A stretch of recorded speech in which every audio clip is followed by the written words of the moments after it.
আসসালামু আলাইকুম। আজকে রান্না করেছি দই কাতলা। অনেক মজা হয়েছে, দেখেই বোঝা যাচ্ছে। সবাইকে শুভ দুপুর।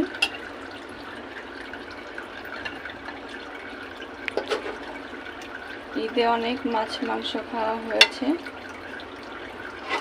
এবার চিন্তা করলাম মাছ দিয়ে একটু অন্যরকম আইটেম রান্না করি, তাই দই কাতলাটা করে নিলাম। দেখতে যেমন লোভনীয় হয়েছে, খেতেও অনেক বেশি দারুণ মজা হয়েছে। কে কে দই কাতলা খেতে চাও অবশ্যই চলে আসবে বাসায়।